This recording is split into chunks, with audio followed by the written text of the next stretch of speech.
தூரமா இருந்த ஒரு காட்டுல ராணா குருவியும் அவங்க அம்மாவும் வாழ்ந்து வந்தாங்க. ராணா வெளிநாட்டுல ஒரு கம்பெனில வேலை பார்த்து கை நிறைய சம்பாரிச்சுக்கிட்டு இருந்தது. அதே காட்டுல காலுக்காகவும் கோரிக்காகவும் வாழ்ந்து வந்தாங்க. கோரிக்காகவும் அந்த காட்டுல உள்ள பறவைங்களுக்கெல்லாம் கல்யாண புரோக்கர் வேலை பார்த்துக்கிட்டு இருந்தது. ராணாவோட அம்மாவும் தான் பையனுக்கு கல்யாணத்துக்கு பொண்ணு பார்க்க கோரி கிட்ட சொல்லி இருந்தாங்க. பையன் வெளிநாட்டுல வேலை பாக்குறதால இந்த கல்யாணத்தை நம்ம முடிச்சு கொடுத்தா ராணாவோட அம்மா நமக்கு நிறைய கமிஷன் கொடுப்பாங்கன்ற எண்ணத்துல கோரிக்காவை ராணாவுக்கு தீவிரமா பொண்ணு பார்த்துக்கிட்டு இருந்தது. கோரி பொண்ணு பார்க்க அழைச்சிட்டு போறப்ப சில பொண்ணுங்கள ராணாவோட அம்மாவுக்கு பிடிச்சிருக்கும், ஆனா ராணாவுக்கு பிடிச்சிருக்காது. சில பொண்ணுங்கள ராணாவுக்கு பிடிச்சிருக்கும், அவங்க அம்மாவுக்கு பிடிச்சிருக்காது. ராணாவுக்கு பொண்ணு பார்த்து அழுத்து போன கோரிக்காவும் ஒரு நாள் அவங்க அம்மா கிட்ட இப்படி பேச ஆரம்பிச்சது. ஏம்மா, நானும் ஊர்ல உள்ள எல்லா பெண்களையும் உங்களுக்கு காமிச்சிட்டேன். உங்களுக்கு பிடிச்சிருந்தா உங்க பையனுக்கு பிடிக்க மாட்டேங்குது, உங்க பையனுக்கு பிடிச்சிருந்தா உங்களுக்கு பிடிக்க மாட்டேங்குது. உங்க 2 பேருக்குமே பொண்ணு பிடிச்சிருந்தா ஜாதக பொருத்தமா அமைய மாட்டேங்குது. இப்படியே போய்கிட்டு இருந்தா உங்க பையனுக்கு இந்த ஜென்மத்துல கல்யாணம் நடக்காது. என்ன கோரி இப்படி பேசிட்ட? என் பையனுக்கு இதுக்கப்புறமா பொண்ணு பிறக்க போறா. எங்கேயோ பிறந்து என் பையனை கல்யாணம் பண்றதுக்கு இந்நேரம் தயாரா இருப்பா. ஆமா ஆமா, நீங்க சொல்றதும் உண்மையா இருக்கலாம். எனக்கு என்னவோ உங்க பையன் அடுத்த தடவை லீவுக்கு வரும்போது வெளிநாட்டில இருந்தே ஒரு பெண்ணை கல்யாணம் பண்ணி கையோட கொண்டு வந்துருவான்னு நினைக்கிறேன். கோரி இப்படி விளையாட்டா சொன்னதை கேட்டுட்டு ராணாவோட அம்மாவுக்கு கோபம் வந்துருச்சு. கோரி, இன்னொரு தடவை இந்த மாதிரி பேசாத. ஊர்ல மத்தவங்க வளர்க்கற மாதிரி என் பிள்ளைய நான் வளர்க்கல. அவனுக்கு இப்ப வரைக்கும் அம்மா அண்ணா உயிர். என் பேச்ச மீறி அவன் எதுவுமே செய்ய மாட்டான். அதனால இன்னொரு தடவை எனக்கு எதிரில என் பையனை பத்தி இப்படி வாய்க்கு வந்தபடி எல்லாம் பேசாத. ராணாவோட அம்மா இப்படி கோபமா பேசின உடனே கோரிக்காக கோபமாகி அந்த இடத்த விட்டு பறந்து போயிடுச்சு. காலுஜி, எனக்கு இப்ப வர ஆத்திரத்துல என்ன தெரியுமா செய்யணும் போல இருக்கு? என்ன செய்யணும் போல இருக்கு? ராணாவோட அம்மாவை கொலை செய்ய ஆசைப்படுறியா? அதெல்லாம் என்னோட ஆசை இல்ல. பையன் கீழ்ச்ச கோட்டை தாண்ட மாட்டான்னு அந்த அம்மா எவ்வளவு கெத்தா சொல்லுது. தான் பையன் மேல இந்த அளவுக்கு நம்பிக்கையா பேசுற இந்த அம்மாவுக்கும் ராணாவுக்கும் இடையில சண்டைய மூட்டி விட்டு வேடிக்கை பார்க்கணும். அதுதான் என்னோட ஆசை. கொஞ்ச நாட்கள் கழிச்சு ராணாவும் அவங்க அம்மாவும் ஒரு வீட்டுக்கு பொண்ணு பார்க்க போனாங்க. பொண்ணு 2 பேருக்குமே பிடிச்சிருந்தது. ஆனா ராணாவோட அம்மா எதிர்பார்த்த சீர்வரிசை வரதட்சணை எதையுமே பொண்ணு வீட்டுல செய்ய முடியாதுன்னு சொல்லிட்டாங்க. ஏன்னா அவங்க ரொம்ப ஏழை. எனக்கு பணம் வரதட்சணை எதுவும் முக்கியம் இல்ல, நான் இந்த பொண்ணுதான் கல்யாணம் பண்ணுவேன்னு ராணா பிடிவாதம் பிடிக்க வேற வழியில் அது ராணாவோட அம்மா அந்த பொண்ணையே ராணாவுக்கு கல்யாணம் பண்ணி வச்சாங்க. இப்படிதாங்க நம்ம சோனா குருவி ராணா குருவிக்கு மனைவியா இந்த வீட்டுக்குள்ள காலடி எடுத்து வச்சது. கல்யாணம் ஆன புதுசுல நம்ம பையன் ராணா ஆசைப்பட்டு கல்யாணம் பண்ணிக்கிட்டு வந்த பொண்ணுன்னு ராணாவோட அம்மாவும் சோனா குருவி மேல பாசமா தான் இருந்தாங்க. ஆனா அந்த பாசம் ரொம்ப நாள் நீடிக்கல. கல்யாணம் ஆகி ஒரு 6 மாசம் கழிச்சு சோனா குருவி 2 முட்டைகள் இட்டு இருந்தது. அதுல ஒரு முட்டையில இருந்தாவது நமக்கு ஒரு பேரன் பிறப்பான்னு ராணாவோட அம்மா ரொம்ப நம்பிக்கையாவும் சந்தோஷமாவும் இருந்தாங்க. ஆனா ஒரு நல்ல நாள்ல ராணாவோட அம்மா நினைச்ச மாதிரி நடக்காம 2 முட்டைகள்ல இருந்தும் 2 பெண் குழந்தைகள் வெளியே வந்தது. இப்படி பெண் குழந்தைகள் பிறந்ததால சோனா குருவிக்கும் ராணா குருவிக்கும் ரொம்ப சந்தோஷம். பிறகு தன்னோட குழந்தைங்க கூடவும் சோனா குருவி கூடவும் கொஞ்ச நாட்கள் மகிழ்ச்சியா கழிச்ச ராணா குருவி பிறகு தான் வேலைக்காக வெளிநாடு கிளம்பி போயிடுச்சு. ஏற்கனவே சீர்வரிசை வரதட்சணை எதுவுமே கொண்டு வராம தனக்கு மருமகளா வந்த சோனா மேல ராணாவோட அம்மாவுக்கு அடி மனசுல ஒரு வருத்தம் இருந்தது. அந்த வருத்தமும் சோனாவுக்கு இப்ப 2 பெண் குழந்தைகள் பிறந்ததால உண்டான வருத்தமும் சேர்ந்து ராணாவோட அம்மா மனசுல பெரிய கோபமா மாறுச்சு. அதனால ராணாவோட அம்மா இப்பெல்லாம் சோனா குருவிய சின்ன சின்ன விஷயத்துக்கெல்லாம் திட்டி அழ வச்சுக்கிட்டு இருந்தாங்க. இப்படியே சில நாட்கள் நகர்ந்துச்சு. ஒரு நாள் நதிக்கரை பக்கம் தண்ணி குடிக்க போன கோரிக்காகவும் அங்க ஏற்கனவே குழப்பமான முகத்தோட உட்கார்ந்து இருக்க ராணாவோட அம்மாவை பார்த்தது. என்னம்மா, உங்க முகத்தை பார்த்தா நீங்க ஏதோ குழப்பத்துல இருக்கிற மாதிரி தெரியுது. கோரிக்காவை இப்படி கேட்ட உடனே கோரிக்காகத்தை பத்தி சரியா தெரியாத ராணாவோட அம்மா சோனா குருவி எந்த வரதட்சணையும் இல்லாம வீட்டுக்கு மருமகளா வந்தது, இப்ப ஆண் குழந்தைய பெற்று கொடுக்காம 2 பெண் குழந்தைங்களை பெத்து எடுத்தது, இப்படி சோனா குருவிய பத்தி குறையா சொன்னாங்க. ராணாவோட அம்மாவுக்கும் வெளிநாட்டுல இருக்க அவங்களுடைய பையன் ராணாவுக்கும் சண்டைய மூட்டி விட இதான் சரியான நேரம்னு நினைச்ச கோரிக்காகவும் ராணாவோட அம்மா கிட்ட இப்படி பேச ஆரம்பிச்சது. என்னம்மா நீங்க இதெல்லாம் ஒரு விஷயம்னு நினைச்சு முகத்தை உம்முன்னு வச்சுக்கிட்டு உட்கார்ந்து இருக்கீங்க. நான் சொல்றபடி நீங்க நடந்தீங்கன்னா நீங்க நினைக்கிற மாதிரியே ஒரு பணக்கார மருமக உங்க வீட்டுக்கு வருவா. என்ன கோரி சொல்ற? அது எப்படி நடக்கும்? அம்மா, நீங்க எப்படியாவது சண்டை போட்டு உங்க மருமக சோனா குருவியையும் அதோட 2 பெண் குழந்தைங்களையும் வீட்டை விட்டு அனுப்பிடுங்க. வெளிநாட்டுக்கு போயிருக்க என்னோட மகன் திரும்பி வந்து என் மேல கோபப்பட்டானா நான் என்ன பண்றது? உன் மனைவி வேற எந்த ஆண் குருவி கூடயோ ஓடி போயிடுச்சுன்னு சொல்லிடுங்க. அதுக்கப்புறம் உங்க பையனுக்கு வேற பொண்ணை பார்த்து நான் கல்யாணம் பண்ணி வைக்கிறேன். உங்களுக்கு எந்த சந்தோஷத்தையும் கொடுக்காத மருமகளை எதுக்காக இன்னும் வீட்டுல வச்சுக்கிட்டு இருக்கீங்க? உங்க மருமக இதுக்கப்புறம் உங்களுக்கு ஒரு பேரனை பெத்து கொடுப்பான்னு எனக்கு நம்பிக்கை இல்ல. கோரி, இப்ப நான் வீட்டுக்கு போய் நீ சொன்ன மாதிரியே ஏதாவது சண்டை போட்டு என் மருமகளையும் குழந்தைகளையும் வீட்டை விட்டு அனுப்பிடுறான். ஆனா அதுக்கப்புறம் நீங்க முதல்ல இத செஞ்சு முடிங்கம்மா. நடக்க வேண்டியதை நான் பாத்துக்கிறேன். என் பையன் வெளிநாடு போய் கஷ்டப்பட்டு வேலை பார்த்து சம்பாதிச்சு அனுப்புறான். ஆனா அவன் அனுப்புற பணத்தை எல்லாம் நீயும் 2 குழந்தைகளும் தின்னே தீத்துறீங்க. அத்தை, இது வரைக்கும் என்னதான் திட்டிக்கிட்டு இருப்பீங்க, இப்ப எல்லாம் என் குழந்தைங்களையும் திட்ட ஆரம்பிச்சிட்டீங்க. ஒன்னும் தெரியாத சின்ன குழந்தைங்களை தயவு செய்து திட்டாதீங்க. என்ன சோனா, வர வர என்னையே எதிர்த்து பேசுற? பிறந்த வீட்ல இருந்து கைய வீசிக்கிட்டு வந்தப்பவே இப்படி பேசுற நீ? மத்த பொண்ணுங்க மாதிரி நகை நட்டோட வந்திருந்தா என்னென்ன பேசுவ?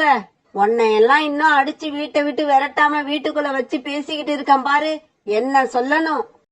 அத்தை, கல்யாணத்துக்கு முன்னாடியே எங்களால எதுவும் செய்ய முடியாதுன்னு என்னோட அப்பா அம்மா சொன்னாங்க தானே. அதுக்கெல்லாம் ஒத்துக்கிட்டு தானே என்ன நீங்க உங்க பையனுக்கு கல்யாணம் பண்ணி உங்க வீட்டுக்கு அழைச்சிட்டு வந்தீங்க. இப்ப ஏன் மறுபடியும் அதையே குத்தி காட்டி பேசுறீங்க? சோனா, வீட்லயே உட்காந்து சாப்பிட்டு உனக்கு வாய் நல்லா வளர்ந்து போயிருக்கு. இந்த அளவு நீ பேசுனதுக்கு அப்புறம் இனி நீ ஒரு நிமிஷம் கூட இந்த வீட்ல இருக்க கூடாது. இப்பவே உன்னோட குழந்தைங்களை அழைச்சுக்கிட்டு இந்த வீட்டை விட்டு வெளியில போயிடு. அத்தை, இந்த மாதிரி பேசாதீங்க. எங்களை வீட்டை விட்டு வெளியே போகணும்னு சொன்னா நாங்க எங்க போவோம்? எங்களுக்கு யார தெரியும்? என்னோட கணவர் வர வரைக்கும் நாங்க இங்கதான் இருப்போம். சோனாவும் சோனாவோட குழந்தைங்களும் எவ்வளவுதான் கண்ணீர் விட்டு கெஞ்சினாலும் அதையெல்லாம் காதுல வாங்காத ராணாவோட அம்மா அவங்கள வீட்டை விட்டு வெளியே அனுப்பிட்டாங்க. பிறகு எங்க போறதுன்னு தெரியாம மனசு போன போக்குல குழந்தைங்களை அழைச்சுக்கிட்டு பறந்து போச்சு. அம்மா அம்மா, நம்ம இப்ப எங்கம்மா போறோம்? அம்மா, பாட்டி ஏமா நம்ம மேல இரக்கமே இல்லாம நடந்துக்கிறாங்க? அப்பா வர வரைக்குமாவது நம்மள வீட்டுல தங்க அவங்க அனுமதிச்சிருக்கலாம். பசங்களா, கவலைப்படாதீங்க. நாம இப்ப பக்கத்து காட்டுல இருக்க என்னோட அம்மா வீட்டுக்கு போவோம். மத்த எல்லாத்தையும் அங்க போய் பேசிக்கலாம். இப்படி பேசிட்டு சோனா குருவி அதோட குழந்தைங்களும் கிளம்ப போன சமயத்துல ரீட்டா கிளி அங்க வந்தது. சோனா, என்ன இது? ஏன் இப்படி குழந்தைங்களை வச்சுட்டு இங்க அழுதுகிட்டு உட்கார்ந்து இருக்க? பிறகு சோனா குருவி ரீட்டா கிளி கிட்ட நடந்தது எல்லாத்தையும் அழுதுகிட்டே சொல்லுச்சு. அதனாலதான் இப்ப நான் என் குழந்தைங்களை அழைச்சுக்கிட்டு என்னோட அம்மா வீட்டுக்கு போயிட்டு இருக்கேன். சோனா, எனக்கு என்னவோ நீ இப்ப உங்க அம்மா வீட்டுக்கு போறது சரியில்லைன்னு தோணுது. அங்க போனா அவங்க மனசு ரொம்ப கஷ்டப்படும். அதனால நீ பேசாம என் கூடவே தங்கிடு. நான் காட்டுல மரம் வெட்டுற வேலை தான் பாக்குறேன். உனக்கும் அப்படியே எங்க ஓனர் கிட்ட சொல்லி ஒரு வேலை வாங்கி தாரேன். உன் கணவர் வெளிநாட்டுல இருந்து திரும்பி வர வரைக்கும் நீ இங்க இருக்கிறது தான் நல்லதுன்னு நான் நினைக்கிறேன். ரீட்டா கிளி சொன்னது சோனா குருவி மனசுலயும் சரின்னு பட்டதால பிறகு குழந்தைங்களை அழைச்சுக்கிட்டு ரீட்டா கிளி வீட்டுக்கு பறந்து போச்சு. பிறகு தான் சொன்ன மாதிரி தான் வேலை செய்யற ஓனர் கிட்ட சோனா குருவி அழைச்சுக்கிட்டு போய் அதுக்கு ஒரு வேலை வாங்கி கொடுத்தது. ரீட்டா கிளி செஞ்ச இந்த உதவியால சோனாவோட வாழ்க்கை இப்ப நிம்மதியா போய்கிட்டு இருந்தது. இப்படியே சில மாசங்கள் நகர்ந்துச்சு. பிறகு ஒரு நாள் ராணா குருவி வெளிநாட்டுல இருந்து திரும்பி வர செய்தியை கேள்விப்பட்ட கோரிக்காகவும் ராணாவை சந்திக்கிறதுக்காக வேக வேகமா பறந்து போச்சு. என்னோட நீண்ட நாள் ஆசையை தீர்த்துக்க இதுதான் சரியான நேரம். இப்படி தன்னோட மனசுக்குள்ள நினைச்ச கோரிக்காகவும் ராணா குருவி கிட்ட இப்படி பேச ஆரம்பிச்சது. ராணா, நீ வெளிநாட்டுல இருந்து திரும்பி வந்துட்டியா? ஆனா பாவம், நீ வர்றதுக்குள்ள உன்னோட மனைவிய அடி அடின்னு உங்க அம்மா அடிச்சு வீட்டை விட்டு குழந்தைங்களோட வெளியில தள்ளிட்டாங்க. கோரி, நீங்க என்ன சொல்றீங்க? இப்படி நடந்திருக்க வாய்ப்பே இல்ல. ஏன்னா எங்க அம்மா அப்படிப்பட்டவங்க கிடையாது. அட, நீ வேற ராணா, உங்க அம்மா என்கிட்டயே என் மருமக பிறந்த வீட்ல இருந்து வெறுங்கையோட வந்தவன்னு நிறைய தடவை சொல்லியிருக்காங்க. அதனால பணக்கார பெண்ணா பார்த்து உனக்கு கல்யாணம் பண்ணி வைக்கணுங்கிற ஆசையில தான் சோனாவை வெளியில அனுப்பியிருப்பாங்கன்னு நினைக்கிறேன். இதையெல்லாம் கேட்ட ராணாவுக்கு தன்னோட அம்மா மேல ரொம்பவும் கோபம் வந்தது. நீங்க சொல்றது மட்டும் உண்மையா இருந்தா இப்ப வீட்டுக்கு போய் எங்க அம்மாவை நான் என்ன பண்ற பாருங்க. ராணா, இன்னொரு முக்கியமான விஷயம். சோனா குருவி மேல உனக்கு கோபம் வரணும்னு சோனா ஏதோ ஒரு ஆண் குருவி கூட ஓடி போயிடுச்சுன்னு சொன்னாலும் சொல்லுவாங்க. பிறகு ராணா குருவி கோபமா தன்னோட வீட்டுக்கு பறந்து போச்சு. அம்மா, சோனாவும் என் குழந்தைங்களும் எங்க? வந்ததும் வராதுமா, ஏன்டா இப்படி அவசரப்படுற? கொஞ்ச நேரம் நல்லா ரெஸ்ட் எடு, அப்புறம் ஏதாவது கூல்ட்ரிங்க் சாப்பிடுறியா? அம்மா, எனக்கு வேற எதுவும் வேண்டாம். முதல்ல நான் கேட்ட கேள்விக்கு பதில் சொல்லுங்க. சோனாவும் என் குழந்தைங்களும் எங்க? சொல்றேன்டா சொல்றேன். நீ வெளிநாடு கிளம்பி போனதுக்கு அப்புறம் உன் மனைவி ஏதோ ஒரு ஆண்குருவி கூட குழந்தைங்களையும் அழைச்சுக்கிட்டு ஓடி போயிடுச்சு. அம்மா, நான் உங்க மேல ரொம்ப மதிப்பு வச்சிருந்தேன். உங்க வாயில இருந்து இந்த மாதிரியான வார்த்தைகள்லாம் வரவே கூடாது. நான் வர்ற வழியில கோரிக்காகத்தை பாத்துட்டு தான் வந்தேன். கோரி அக்கா நடந்தது எல்லாத்தையும் என்கிட்ட தெளிவா சொல்லிட்டாங்க. இப்ப அடுத்து எனக்கு கல்யாணம் பண்றதுக்காக பணக்கார பொண்ணா பாக்க போறீங்க. அதுதானே உங்க ஆசை? என்னது, வர்ற வழியில கோரிக்காகத்தை பாத்தியா? கோரி உன்கிட்ட என்ன சொன்னா? உண்மைய சொன்னாங்க. நீங்க என்னையும் சோனாவையும் பிரிக்கிறதுக்காக போட்ட கேவலமான பிளான் எல்லாத்தையும் சொல்லிட்டாங்க. இதுக்கப்புறம் நான் இந்த வீட்ல இருக்கவே மாட்டேன். என் மனைவிய போய் தேடி கண்டுபிடிச்சு எங்கேயாவது போய் நிம்மதியா வாழ்றேன். இப்படி சொன்ன ராணா குருவி அங்கிருந்து கிளம்பி கோபமா பறந்து வெளியில போயிடுச்சு. என்னோட மனசுல இருந்த சின்ன தீய எண்ணத்தை ஊதி ஊதி பெருசாக்குறதே இந்த கோரிக்காகம் தான். ஆனா இப்ப என் பையன்கிட்ட எல்லா விஷயத்தையும் சொல்லி என் பையனை என்கிட்ட இருந்து நிரந்தரமா பிரிச்சுட்டா. மத்தவங்களோட பேச்ச கேட்டுக்கிட்டு நம்ம மேல நம்பிக்கை வச்சிருந்தவங்களுக்கு நாம துரோகம் பண்ண நினைச்சா அதோட முடிவு நாம யாரும் இல்லாத அனாதையா தான் நிக்கணும். இப்ப நான் இத நல்லா புரிஞ்சுக்கிட்டேன். பையன் வீட்டை விட்டு போன சோகத்தை தாங்க முடியாத அந்த அம்மா இப்ப மனசு விட்டு அழுதாங்க. தன்னோட மருமகளை தான் மகனை விட்டு பிரிக்கணும்னு நினைச்சாங்க. ஆனா கடைசியில அவங்களோட மகனே அவங்கள விட்டுட்டு பிரிஞ்சு போயிட்டான். பிறகு ராணா குருவி தன்னோட மனைவி சோனா குருவிய காடு பூரா தேடி பார்த்துச்சு. பிறகு ஒரு இடத்துல விளையாண்டுகிட்டு இருந்த தன்னோட குழந்தைங்களை அடையாளம் கண்டுபிடிச்சு அவங்க கிட்ட போச்சு. பியூட்டி, ஸ்வீட்டி, அப்பா ஊர்ல இருந்து வந்துட்டேன். அப்பா கிட்ட வாங்க. ராணா குழந்தைங்கள பார்த்த சந்தோஷத்துல இப்படி குரல் கொடுக்க குழந்தைங்க ஓடி வந்து அப்பாவோட நெஞ்சில சாஞ்சுக்கிட்டாங்க. இத கொஞ்ச தூரத்துல மரம் வெட்டிக்கிட்டு இருந்த சோனா குருவி பார்த்துட்டு தன்னுடைய கணவர்கிட்ட போச்சு. தன் கணவரை கண்ட சோனா குருவியோட கண்ணுல இருந்து அதையும் அறியாம கண்ணீர் அருவி மாதிரி கொட்ட ஆரம்பிச்சது. சோனா, அழாம இரு, நான் வந்துட்டேன். உன்னோட ராணா வந்துட்டேன். அம்மா செஞ்ச தப்புக்கெல்லாம் நான் உன்கிட்ட மன்னிப்பு கேட்டுக்கிறேன். இதுக்கப்புறம் நாம அவங்க கூட சேர்ந்து வாழணும்னு அவசியம் இல்ல. நான் அந்த வீட்டை விட்டு வெளியே வந்துட்டேன். நாம எங்கேயாவது போய் நிம்மதியா சந்தோஷமா வாழலாம். பியூட்டியோட அப்பா, நீங்க என் மேல வச்சிருக்க அன்பு நினைக்கும் போது எனக்கு ரொம்ப சந்தோஷமா இருக்கு. இருந்தாலும் நீங்க முதல்ல உங்க அம்மாவுக்கு பையன், அப்புறம் தான் எனக்கு கணவர். நீங்க உங்க அம்மாவை இந்த வயசுல தனியா விட்டுட்டு நாம இன்னொரு வீட்டுல குடியிருந்தா நம்மளால சந்தோஷமா வாழ்க்கை நடத்த முடியுமா? மனசாட்சி உறுத்தாது? அப்ப எங்க அம்மா பண்ணுனதெல்லாம் சரின்னு சொல்றியா? இல்லங்க, நான் அப்படி சொல்ல வரல. அவங்க செஞ்சதெல்லாம் தப்புதான். இருந்தாலும் சின்ன வயசுல நீங்க செஞ்ச எத்தனையோ தவறுகளை உங்க அம்மா மன்னிச்சிருப்பாங்க. அந்த மாதிரி வயசானதுக்கு அப்புறம் அவங்க பண்ற சில தவறுகளை எல்லாம் நாம மன்னிக்க தான் செய்யணும். அவங்க கூட சேர்ந்து வாழ்ந்துதான் ஆகணும். இருந்தாலும் சொன்னா உன்னையும் குழந்தைகளையும் இறக்கமே இல்லாம வீட்டை விட்டு வெளியே அனுப்புன.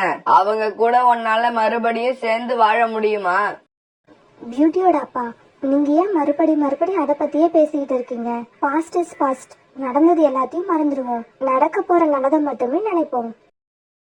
இப்படி சொன்னா பிறகு ராணாவையும் தன்னோட குழந்தைங்களையும் அழைச்சுக்கிட்டு தன்னோட வீட்டுக்கே வந்தது.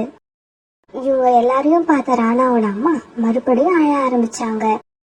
அத்தை, பாத்தீங்களா, நீங்க என்னையும் என் குழந்தைங்களையும் வெளியே அனுப்புனீங்க. ஆனா நான் உங்க பையனை மறுபடியும் இந்த வீட்டுக்குள்ள அழைச்சிட்டு வந்திருக்கேன். இதையெல்லாம் ஏன் தெரியுமா? நான் உங்களை அத்தையாவே நினைக்கல, என்னோட அம்மாவா தான் நினைக்கிறேன். இப்படி சொன்ன குருவிய ராணாவோட அம்மா நெஞ்சோட அணைச்சிக்க அந்த வீட்டுல சந்தோஷமும் மகிழ்ச்சியும் களை கட்ட ஆரம்பிச்சது. இப்ப இந்த குடும்பத்துல உண்டான மகிழ்ச்சியையும் சந்தோஷத்தையும் எத்தனை கோரிக்காகங்கள் வந்தாலும் கெடுக்கவே முடியாது.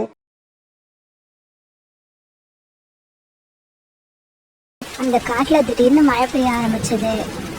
சோனா குருவி தன்னுடைய வீட்டுல கிச்சடி தயார் பண்ணிக்கிட்டு இருந்தது. அந்த சமயத்துல புறா ஒரு கூடை எடுத்துக்கிட்டு சோனா குருவி வீட்டுக்கு வந்தது. அம்மா, புறா அங்கிள் கூப்பிடுற சத்தம் கேக்குது. சீக்கிரமா கதவை திறங்க. உடனே சோனா குருவி வாசல் கதவை திறந்துக்கிட்டு வெளியில போச்சு. அண்ணா, ஏன் வெளியில நிக்கிறீங்க? உள்ள வாங்க. இல்ல சோனா, நான் சீக்கிரமா வீட்டுக்கு போகணும். இந்த வாழைப்பழங்களை உன்கிட்ட கொடுத்துட்டு போகலாம்னு தான் வந்தேன். அண்ணா, என்னை ஞாபகம் வச்சு இந்த வாழைப்பழங்களை எடுத்துட்டு வந்ததுக்கு நன்றி. கொஞ்ச நேரம் இருவேன், இதோ வந்ததேன். இப்படி சொன்ன சோனா குருவி அந்த வாழைப்பழங்களை எடுத்துக்கிட்டு வீட்டுக்குள்ள போச்சு. பிறகு ஒரு சின்ன டிஃபன் பாக்ஸ்ல கிச்சடியை வச்சு எடுத்துக்கிட்டு வெளியில வந்தது. புறாண்ணா, இந்த கிச்சடியை எடுத்துட்டு போய் ராணி கிட்ட கொடுங்க. உக்கு ரொம்ப நாளா கிச்சடி கேட்டுக்கிட்டு இருந்தான், அதனால இன்னைக்கு நான் கிச்சடி தயார் பண்ணேன். சோனா, இந்த மாதிரி மழை பெய்யறப்ப சுட சுட கிச்சடி சாப்பிட்டா நல்லா தான் இருக்கும். இப்படி சொன்ன புறா பிறகு அந்த டிஃபன் பாக்ஸ் எடுத்துக்கிட்டு தன்னோட வீட்டுக்கு பறந்து போச்சு. அதே காட்டுல 2 காவங்கள் வாழ்ந்து வந்தாங்க. அவங்களுக்கு நண்பர்கள்னு யாருமே கிடையாது. ஏன்னா இவங்க கிட்ட இருந்த திருட்டு குணமும் சண்டை போடுற குணமும் இவங்க கிட்ட யாரும் பழக விடாம தடுத்து வச்சிருந்தது. காலுஜி, எனக்கு என்னவோ இப்ப வாழைப்பழம் சாப்பிடணும் போல ஆசையா இருக்கு. எனக்கு வாழைப்பழம் எடுத்துக்கிட்டு வந்து கொடுங்க. கோரி, இப்படி மழை பெய்யுற சமயத்துல வாழைப்பழம் கேட்டா நான் எங்க இருந்து கொண்டு வருவேன்? காலுஜி, எனக்கு எதை பத்தியும் கவலை இல்ல. இப்பவே நான் வாழைப்பழம் சாப்பிட்டாகணும். அப்படின்னா ஒண்ணு பண்ணு, இப்ப நல்லா மழை பெஞ்சுக்கிட்டு இருக்கு. கண்டிப்பா புறாவோட வாழை தோட்டத்துல இப்ப யாருமே காவலுக்கு இருக்க மாட்டாங்க. சீக்கிரமா அங்க போய் உனக்கு தேவையான வாழைப்பழங்களை சாப்பிட்டுட்டு வீட்டுக்கு வந்து சேரு. காலுக்காகம் இப்படி சொன்ன உடனே கோரிக்காகம் வாழைப்பழம் சாப்பிட்ற ஆசையில அந்த மழையில பறந்து போச்சு. இப்படி போன கோரிக்காகம் புறாவோட வாழை தோட்டத்துக்கு போய் ஒரு வாழை மரத்து மேல உட்கார்ந்தது. ராணி, இந்த டிஃபன் பாக்ஸ்ல சோனா குருவி கொடுத்த கிச்சடி இருக்கு. இத நீ சாப்பிடு. நான் நம்ம தோட்டம் வரைக்கும் போயிட்டு வந்துடுறேன். என்னங்க, இந்த மாதிரி மழை பெய்யறப்ப நம்ம வாழை தோட்டத்துல யார் வந்து திருட போறா? வாழை தோட்டத்துக்கு நாளைக்கு போய்க்கலாம். பேசாம வீட்ல இருங்க. அப்படி இல்ல ராணி, இந்த மாதிரி சமயங்கள்ல தான் திருட்டு நடக்க நிறைய சான்ஸ் இருக்கு. இப்படி சொன்னா புறா பிறகு ஒரு கம்பு எடுத்துக்கிட்டு தன்னுடைய வாழை தோட்டத்தை நோக்கி பறந்து போச்சு. இப்படி பறந்து போன புறா ரொம்ப தூரத்துல இருந்து கோரிக்காகவோட மரத்துல உட்காந்து வாழைப்பழத்தை சாப்பிடறத பார்த்துடுச்சு. பிறகு சத்தம் போடாம கோரிக்காகத்துக்கு பின்னால போய் உட்கார்ந்த புறா தான் கையில இருந்த கம்பால கோரிக்காகத்துக்கு ஓங்கி ஒரு அடி கொடுத்தது. இப்படி அடி வாங்கின கோரி மரத்துல இருந்து கீழே விழுந்துச்சு. ஐயோ அம்மா, நான் உயிரோட இருக்கனா செத்து போயிட்டனா? எனக்கு எதுவுமே புரியலையே. இது வரைக்கும் உயிரோட தான் இருக்க. இதுக்கப்புறம் வாங்குற அடியில தான் சாக போற. இப்படி சொன்ன புறா கோரிக்காகத்தை ஒரு வாழை மரத்துல கட்டி வச்சது. புறா புறா, என்னை விட்டுடு புறா. தெரியாதனமா நான் இந்த பக்கம் வந்துட்டேன். இதுக்கப்புறம் தோட்டத்து பக்கம் நான் வரவே மாட்டேன். பிறகு கொஞ்ச நேரத்துக்கு அப்புறம் பெஞ்சுக்கிட்டு இருந்த மழை சுத்தமா விட்டுடுச்சு. மழை விட்டதுக்கு அப்புறம் கோரிக்காகத்தோட கட்டாவத்தை விட்ட புறா கோரிக்காகத்தை பார்த்து இப்படி சொல்லுச்சு.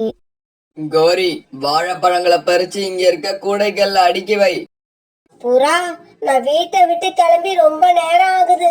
என்ன காணாம என்னோட காலேஜ் தவிச்சுக்கிட்டு இருப்பாரு. தயவு செய்து என்னை விட்டுடு. நான் வீட்டுக்கு போகணும். முதல்ல நான் சொன்ன வேலையை செய்.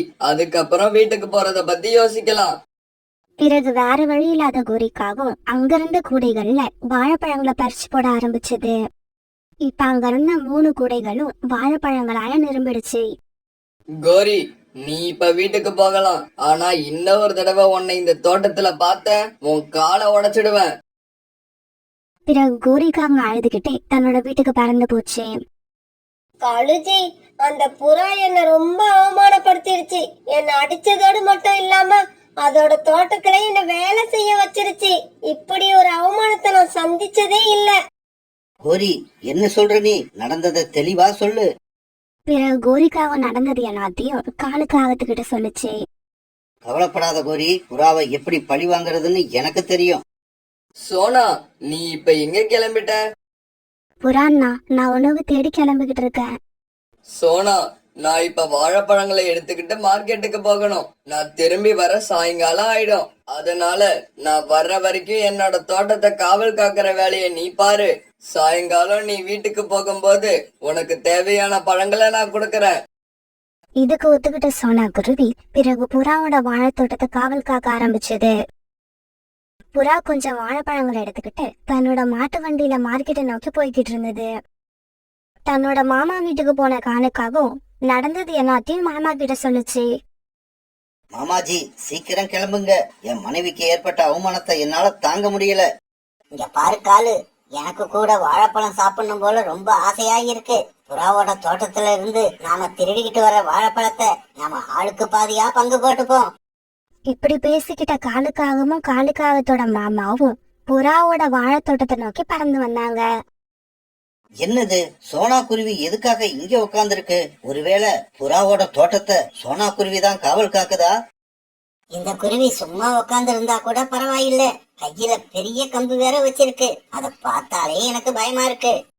மாமாஜி, நாம இப்ப அவசரப்பட வேண்டாம். வீட்டுக்கு போயிட்டு ராத்திரி வருவோம். அப்ப இந்த குருவி எப்படி இருந்தாலும் தூங்கிடும்னு நினைக்கிறேன். பிறகு அன்னைக்கு சாயங்காலம் ஆச்சு.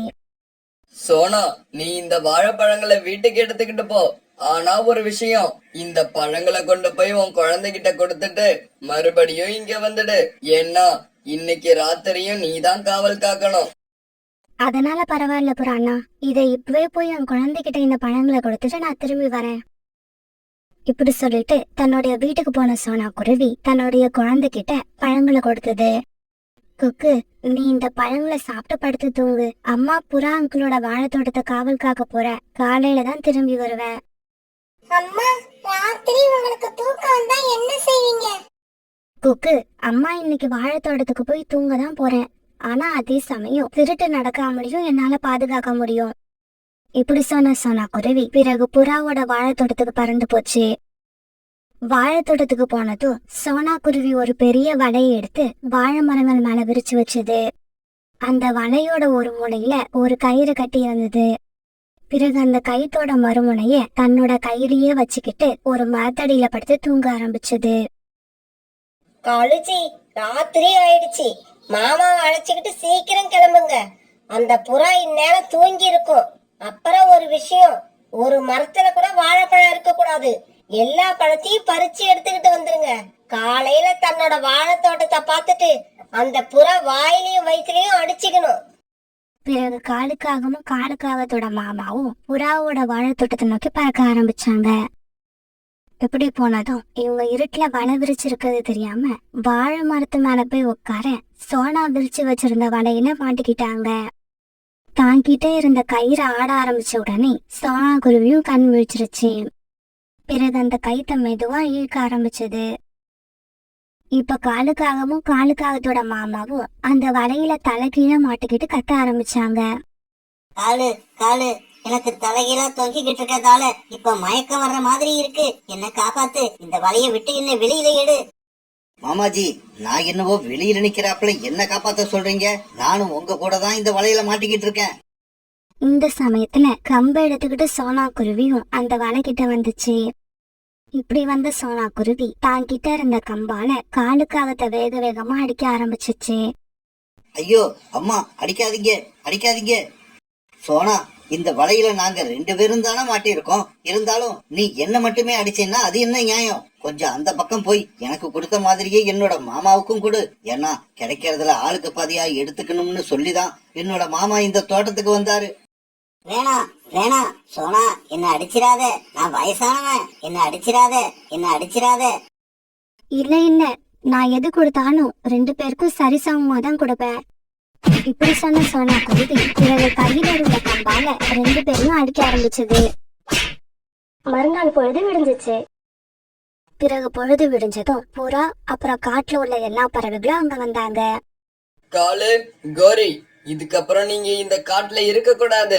இப்பவே இந்த காட்டை காலி பண்ணிட்டு உங்க மாமா கூட அவர் இருக்க காட்டுக்கே போயிடுங்க. பிறகு வேற வழி இல்லாத காலுக்காகவும் குறிக்காகவும் அந்த காட்டை விட்டுட்டு மாமாஜி இருக்கிற காட்டை நோக்கி பறக்க ஆரம்பிச்சாங்க.